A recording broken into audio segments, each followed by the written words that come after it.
Last walk of 2023. Off out on a walk with quite a bit of history hopefully today.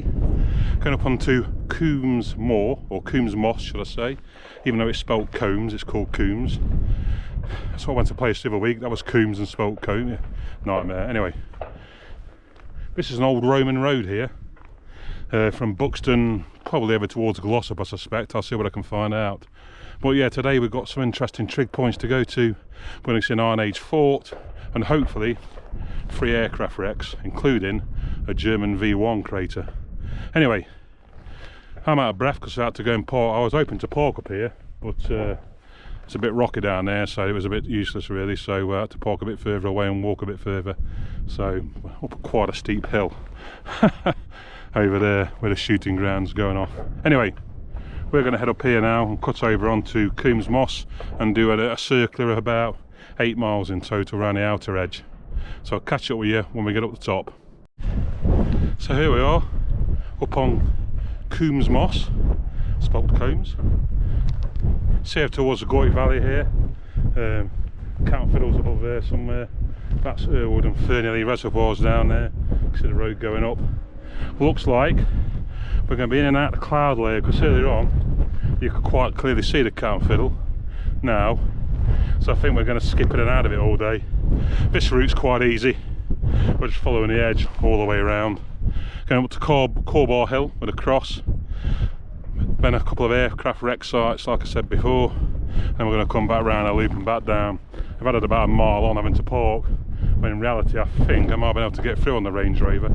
It's just the first part of this Roman road, very narrow and very rocky. But yeah, so it's not forecast any rain till about 4 o'clock, by which time I should be done hopefully. I brought the X1 but I don't know if I'll be able to use it. It's quite blustery at the minute, but there's a few bits, especially down here where you're out of the wind. Anyway, we'll crack on over towards these rocks now.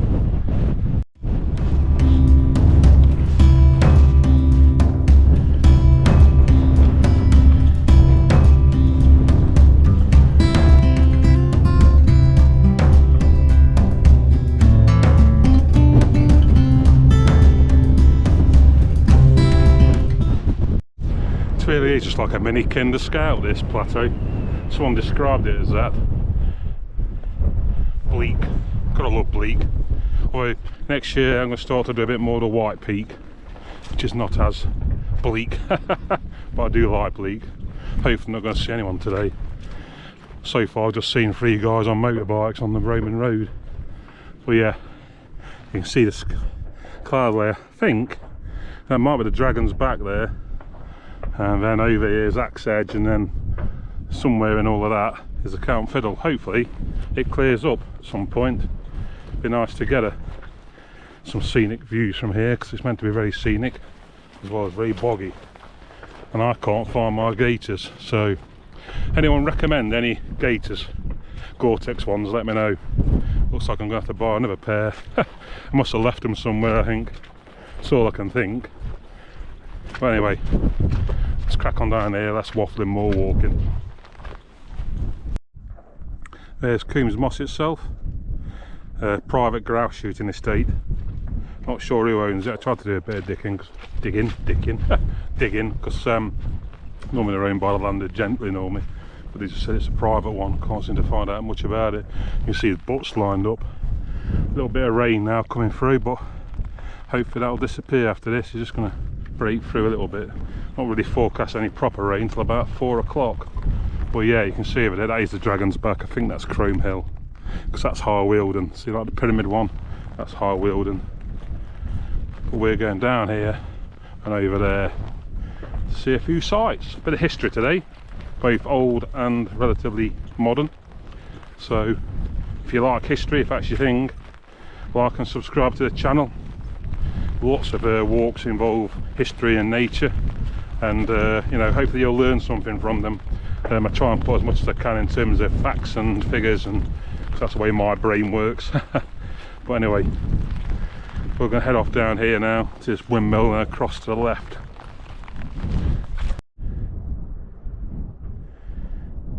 So unfortunately we're not going to be able to get to the first wreck. It's over the other side of this bloody fence. It's an Avro Anson wreck, which will be from the Second World War, just down on this slope. In fact, it's there. See it?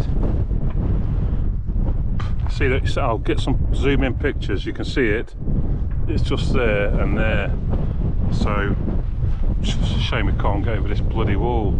If I'd known that, I'd have come over a bit further up. But I'll take some pictures close up, and then I'll put some information up about it. Forget that bollocks. It's a load of rocks. It's down here somewhere, but no chance of getting to see that today, unfortunately. But like I said, I'll put some info up about it. I'm not sure how much wreckage there is anyway, but we'll crack on round, hopefully find the next one. The trouble with these, a lot of them are on private property and they tend to be fenced off, and I ain't going over that, mate. My experience with barbed wire, I end up ripping another coat to shreds. But anyway, we'll crack on down here.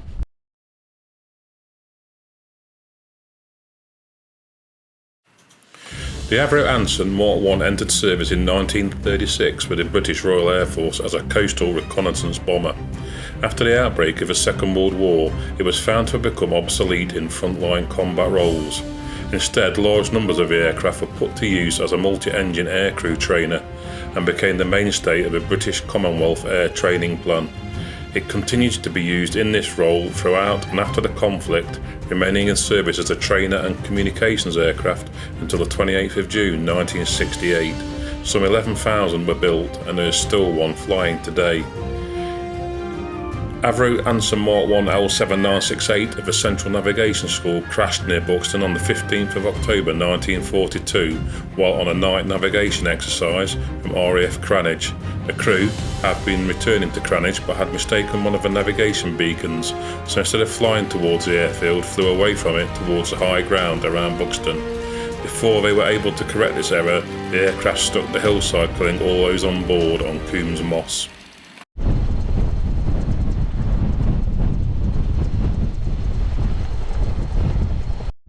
Starting to get a view over towards Buxton now. I think this is when you come out towards Corbar Hill, I think, if I remember rightly. So that side of Buxton, the western side, yes, western side of it. But when we come round here up to over to Corbar Hill, we should get a good view of Buxton in the centre of it, and hopefully get some nice views over there, as we don't see much over the Goyt Valley. That's for certain. And there's another aircraft wreck not too far from there. Let's see if we have any luck with that one. And there's a couple more, I think, including a V1, which is just a bomb crater that's left, but that'd be quite cool to see. So we're heading down here now and up that hill, and then we bob over to the right towards where that mast is, I think, and Corbar Hill's down there, the Trig point there, and the monument, which I'll tell you about when I get there. Anyway, we're going to crack on along. It's quite boggy along here, but we'll find a way through. We normally do. The tufts of grass normally a bit further. I was warned by someone on Twitter it'd be a bit boggy, and you weren't wrong, were you, Billy Sherratt? Anyway, onwards and upwards. You're alright if you're a skinny fucker, but you know. Anyway, let's crack on.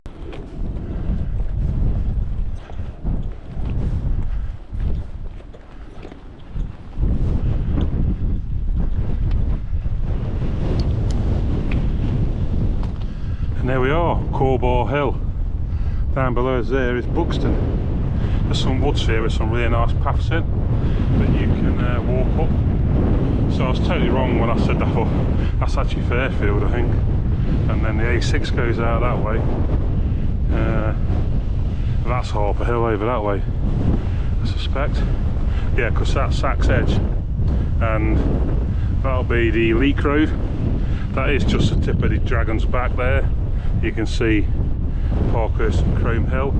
That's a quarry over near Longnaw, and then the Goyt Valley's over there behind that hill, and the Cattenfell's over that way. But yeah, stunning views. So, Corbar Cross. This was gifted in 1950 by the Duke of Devonshire to the Catholics of Buxton.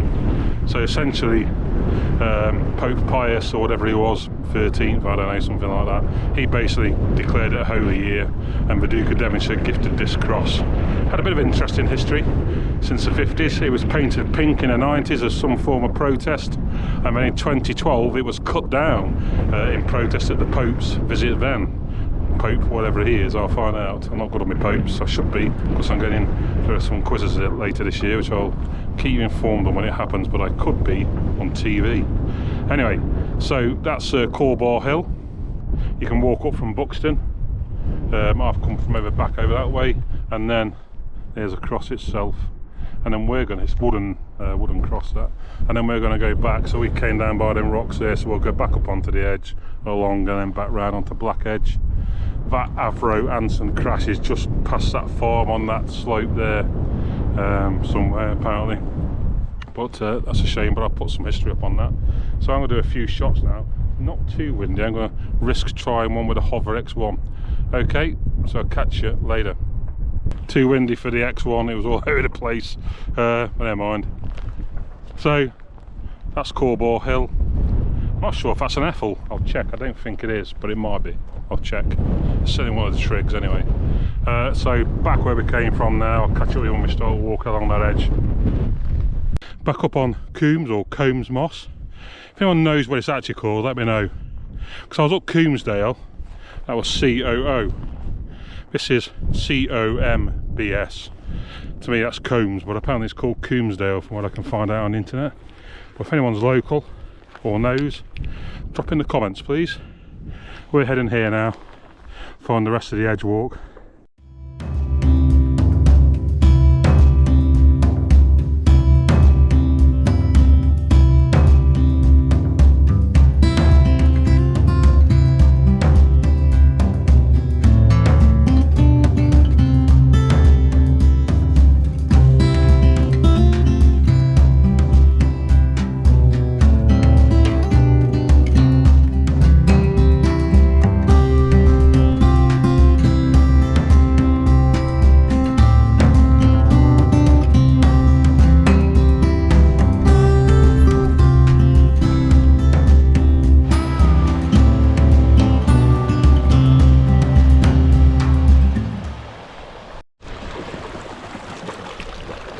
Just like Kinder, even got the Kinder tea colour to it. So I'm going to jump over here now. Got to step over it.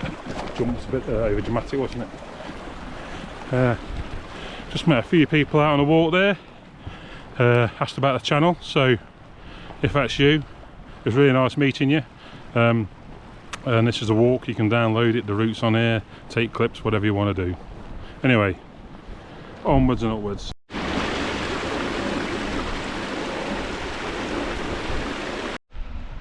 We've just come along there. Goodbye Buxton. Along to Black Edge now. Heading back into the cloud now. Now we're up on Black Edge over towards the Trig. After the Trig hopefully is the V1 side. Just off the path.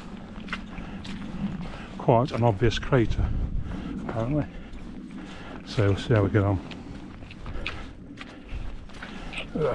Boggy as hell. Just slipping and sliding all over the place. Just drains you.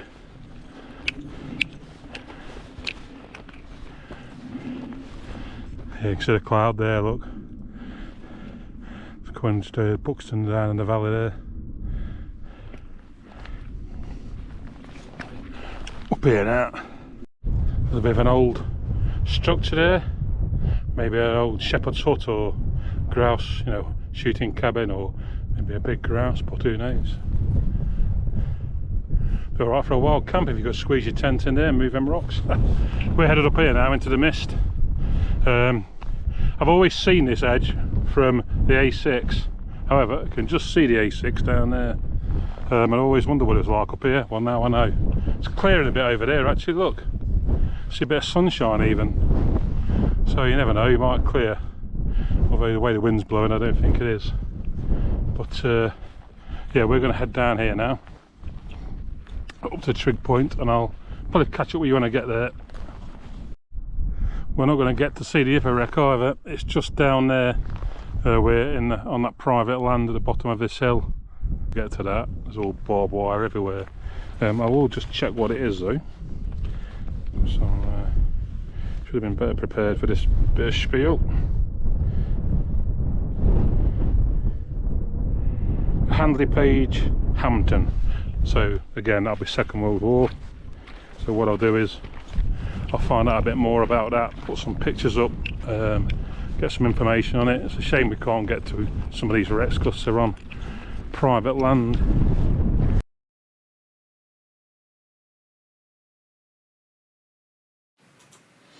The Handley Page HP-52 Hampden is a British twin-engine medium bomber that was operated by the Royal Air Force. It was part of a trio of large twin-engine bombers procured for the RAF, joining the Armstrong, Whitworth Whitley and Vickers Wellington. The Hampden was powered by Bristol Pegasus radial engines, but a variant known as the Handley Page Hereford had inline Napier daggers. It served in the early stages of the Second World War, bearing the brunt of the early bombing war over Europe, taking part in the first night raid on Berlin and the first 1000 bomber raid on Cologne. When it became obsolete after a period of mainly operating at night, it was retired from RAF Bomber Command service in late 1942. By 1943, the rest of the trio were being superseded by the large 4-engine heavy bombers such as the Avro Lancaster. Handley Page Hampden Mark 1 L4189 of number 106 Squadron RAF from Finningley near Doncaster crashed on Black Edge near Buxton on the 30th of September 1940 while on a navigation exercise. At close to 8:30 PM, it left RAF Finningley that night, which consisted of 10 temps low cloud. The crew became lost shortly after takeoff. After 2 hours, the pilot began to descend through the cloud to hopefully gain visual contact with the ground. This proved futile, as while still in the cloud, the aircraft ploughed into gently rising ground below the summit of Black Edge. 3 of the 4 crew were killed and 1 was injured. Don't get me started on land ownership and access. But yeah, the views are really clear and a little bit over there. You can see Manchester in the distance. I'll zoom in a bit so you can see that. Don't know how long lived that's going to be. Let's see if you can see the count fiddle, but that still looks like it's in cloud. So anyway, you can see the Trig now. So we are getting some views opening up a little bit here now, down to the A6, Dove Holes here. See what views we get when we get to the Trig. A bit of sun breaking through there. In the distance there, this is Dove Holes, you can see Mam Tor and Back Tor on a great ridge. Rush-up Edge here, looks like it's in cloud. So you should get some good views from this Trig point.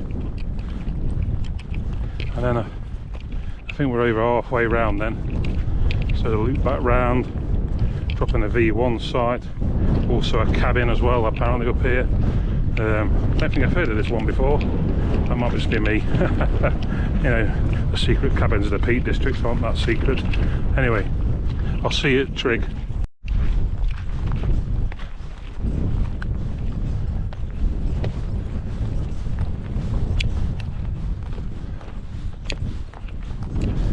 Here we are, Black Edge.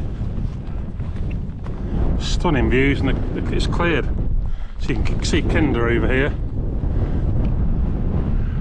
Kinder Scout, I think I saw South Head earlier, over that way. Kinder, Rush-up Edge, coming over to Mam Tor and Great Ridge. Back Tor you can see there, then in the distance there you can see Win Hill. Down here is a big quarry, over near Dove Holes. You're looking back towards Buxton then.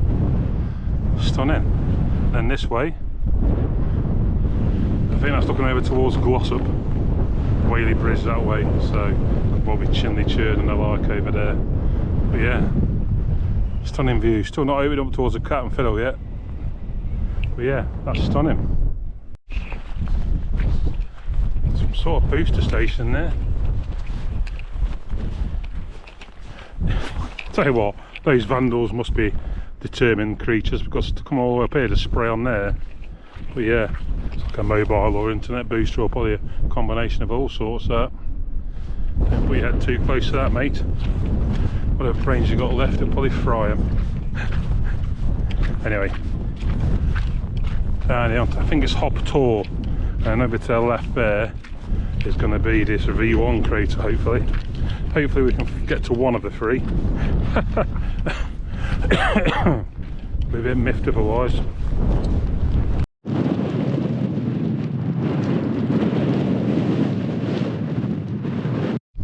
Here we are, found it. This is the V1 bomb crater, now obviously water filled.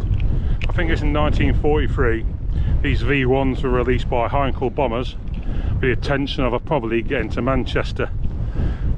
But obviously the accuracy wasn't that great. I'm trying to think if a V1 was a doodle bug, I'll find out. But I think they were just on a timer, fuel wise, so they didn't obviously always get it right. May have burnt more fuel than you thought. But yeah, so that is the V1 wreck site. Boom, found it. There's about 3 or 4 in the Peak District. Trying to think where the others are. But yeah, so this is one of them anyway, so we found it. Now I'm going to catch up back on the path. I think I can go this way and catch up on it actually, although that does look a bit boggy. I think I might just head back that way and be safe. And then we're going to head over to an Iron Age hill fort. So, history in the making. Let's go.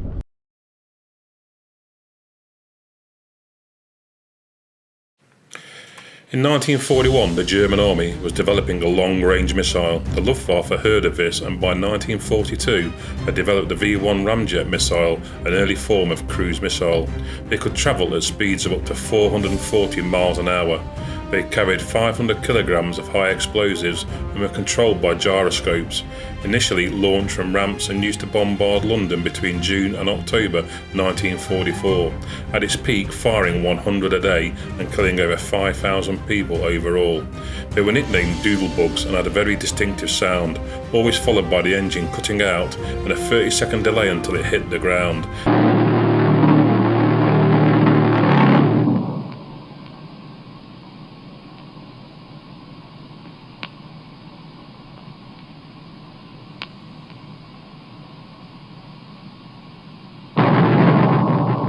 If the impact detonator did not go off, they had a 2-hour delay fuse to primarily prevent them falling into enemy hands. By 1944, doodlebugs could not be launched by ramps due to advanced Allied forces post D-Day landings. On Christmas Eve that year, 45 were launched off the Yorkshire coast from HE 111 bombers. 45 were launched in total. 31 crossed the Yorkshire coast while 14 fell into the North Sea. Only 7 fell within the built-up area of what is now Greater Manchester. It was the furthest north that V1s were ever used. 42 people were killed in the attack, 27 on Hills Road in Oldham alone. 109 were injured and 51 seriously. It was about 30 minutes from launch to the missiles falling to Earth, and it landed between 0500 and 0600 hours on the morning of Christmas Eve. One of the attacking Heinkel H111s was shot down over the North Sea on its return, and another was damaged and crash-landed in Germany, killing one of the crew. Here we are, on the sort of south northern edge, sorry. This is Chapel on the Frith here. I think Whaley Bridge is over there, got the reservoirs Fernhill East starting there. You can see South Head and Mount Famine there, and then Kinder's over here. That's Sparrow Pit down there, up towards Castleton. So weather's coming in a little bit now. It's forecast some rain about 4, but it's clearly coming in a bit sooner. I'm going to head to the fort. Then my plan is, there's a shooting cabin on Coombs Edge, and we'll stop there for a brew and a bit of a rest. And it's just not a short couple of miles back to the car then. But yeah, stunning views.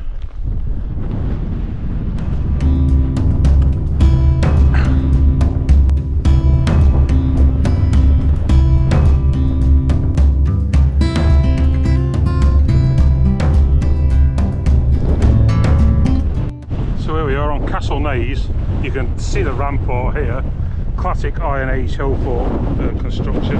2 sides of it is crags, and then on one side they build a rampart, so quite a clever use of its surrounding geography and geology to give yourself a really well protected site. You can see it's quite steep walls, almost like a trench or a moat.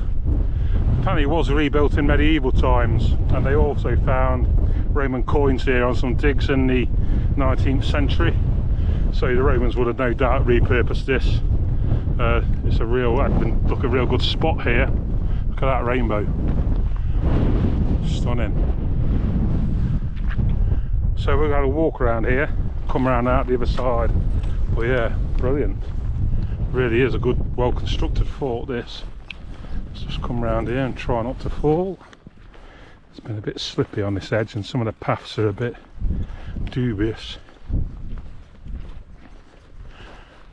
But yeah, we're just going to walk along the edge and you get some stunning views from the end of Castle Naze too. But yeah, that's a hell of a rampart. If you were trying to get up there, mate, someone's on the top throwing rocks down or spears or whatever, you won't have much joy. I mean, there's a bit of sight behind it. Stunning. It's a style here. So is that the path? Probably, and comes back around the other side. So we'll have a walk around here now. Can't remember what reservoir that is. I can't remember if that's. I'll check on the map and let you know when I get to the other end of here. So that's Coombs Reservoir. You've got Whaley Bridge in the distance, and then Manchester over there. Here you've got South Head, Mount Famine, and then Kinder. Look at that for a shot. Look at the sun coming through. Rusherped's just appeared now, and Mamtor in the distance. This is Chapel on the Frith. Stunning. I think this is Coombs Edge here. Just where we're going to go next. The wind's starting to go up a bit now. Be a bit careful on these edges. I think this path goes round, you can cut back over. Oh, yeah, that's getting quite gusty now. It did forecast some higher winds, so I'm going to crack on now. Stunning boulder field here. This looks like a bit of a landslip coming away. This wind, it's not so bad now on that Naze. Jesus, it blew me over twice. See Manchester in the background again. I've just seen the shooting up over this promontory here, so I think we go around the edge when there's a shooting up. Hopefully that's open, or if not I'll just get shelter behind it while I have my coffee and get some food in me. I've probably left a little bit too long, but whilst I was making progress I did so. Anyway, I'll catch up with you when we get there.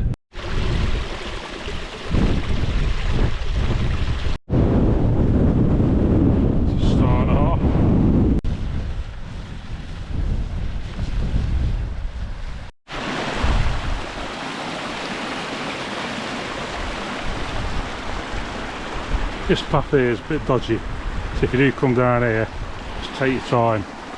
There's little rocks and slippery bits and a bit of a clamber in places. This is Coombs Edge, I think, all along here. Stunning. The wind's died down a bit, it's sheltered a bit now, but this path is treacherous. How the hell I've not broke my ankle and gone rolling off down the hill, I don't know. I think the wind actually saved me a couple of times. I think I got blocked here as well, so I keep going to my right a little bit now and again. Up here around the corner, around another gully, and I think we're at the hut. Get warm, cup of coffee, a couple of bits to eat, and we've got about 2 miles left now.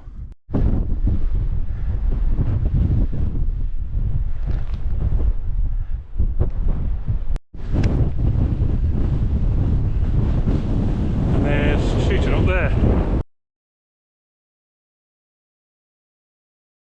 And then we head off around there back to the car. So it's down here now. This wind's picking up a bit here again, a bit more exposed. Oh, what a walk. Longest one I've done in a while. Be about 9 miles when I'm done, I think. Just have to park a bit further away. But, terrain, oh, not used to this. Not done anything like this for a while. Rocks, bog, slipping, sliding, heather, you name it.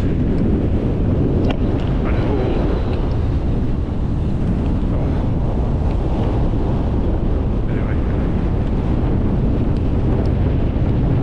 I've gone down here now, still filming.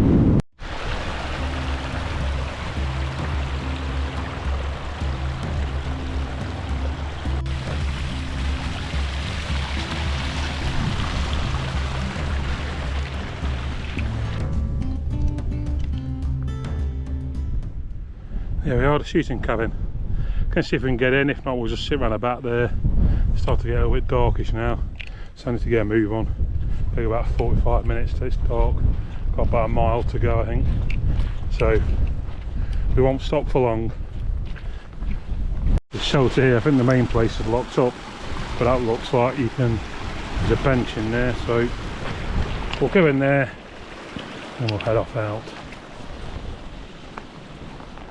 Push it ahead. Oh no, not much in there really, is there? Just going to see if the main thing's open. It's locked up. I was going to get behind this wall with a cup of coffee and then crack on up here.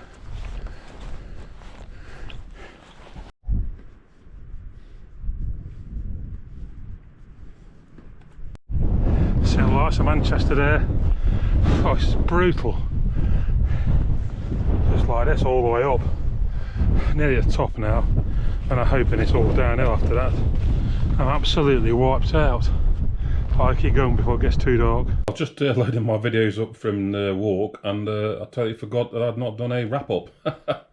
What it was, I got back and I was so cold. I just got home, got in the bath, and then took myself under the duvet for about 2 hours. So, but it was a good walk. That quite challenging. The terrain was quite tricky. A lot of rocks and bogs and things like that. It just slows you down and just takes more effort. And towards the end, the wind really did pick up and it got quite cold. I don't know about you, but I am quite a sweaty chap. Always have, even when I'm mega fit, which I have been, believe me. Doesn't look like it, I know, but I always just sweat a lot. And what I find is I'm fine when I'm moving. As soon as I stop, and I've got right base layers, synthetic base layers, I've got a mid layer, and I've got my outer shell, so I'm doing all the right things. But when I stop, I just go cool down so rapidly, even if just briefly. And what I tend to find is when I finish a walk and I'm driving home, I really do get quite cold. So if anyone's got any ideas at all, pop them in the comments below on any recommended tops if you're in a similar position. But yeah, that was the last walk of 2023. I'll put a link to my wrap-up video that I've done on New Year's Eve, so you can go back and see what I did over 2023 and what I'm going to be doing in 2024. But yeah, Coombs Moss, nice little walk that, highly recommended. Probably do it in summer if I was you. Anyway, that's it for now. Carry on hiking.